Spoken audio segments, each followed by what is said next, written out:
Okay, well, what options would you say there are then to fix some of these kind of potential problems that you can see? I mean,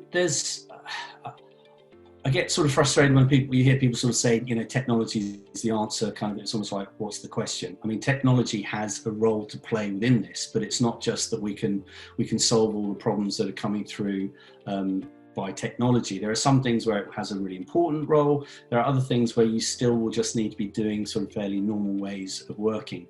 So I think overall, there's going to be a shift. I think it needs to be pointed in the right direction, needs to be used for the right purpose. What we always say to people is, don't fall in love with the technology itself, sort of fall in love with what it can do, what it can achieve. So, people need to take a pragmatic approach.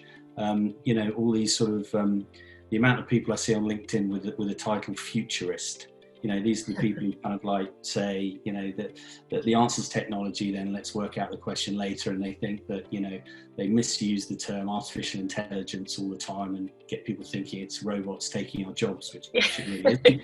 And, they kind of just, they default to technology as the solution.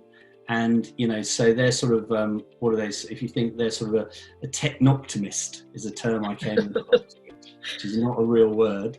I like so that though. Use it carefully. The technologists, obviously, they see, they see good in all technology. Technology is good. It'll help. Drones are good, and AI is good, and robots, cleaning the house, whatever, looking after our elderly sort of relatives is good. But what there is on the other side, interestingly, is because I thought, well, if there's a technoptimist, there must be something on the other side, right? So I think it's like, if you got Luke Skywalker, what's the Darth Vader to technoptimist? And it's tech depressimist. Oh, depressimist. Another made up word, but it's getting a bit of traction. Depressimist, a tech depressimist. I like that as well. And if you're a tech depressimist, basically you're so pessimistic about technology, you depress anyone that you come into contact with. So the reason we're talking about those, which is a bit silly, so you've got kind of Luke Skywalker as your technoptimist, Darth Vader as your tech depressimist. And what you actually need is to be sort of like a pragmatic technoptimist, as someone who believes in technology but in a practical way. And I kind of thought that's trying to extend my Star Wars analogy too far. That'd be Han Solo, right?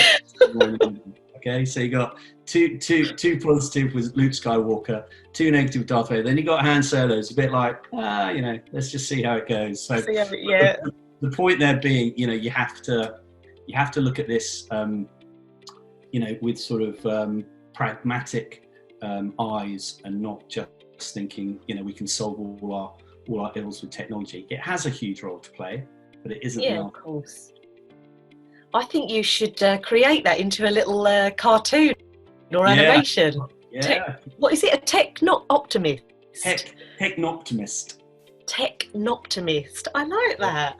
I'll tell you, I think if you stick it in Google, you'll get some sort of weird sites pop up saying that it's a real word, but it's not a real word. It's not a real word. I like those words though. They're fun. I mean, it brings across just the fact that, you just need to look at things rationally and not think that you've got the answer to everything. Technology gives more tools to address some of the bigger challenges we have. It's not, the silver bullet that solves everything.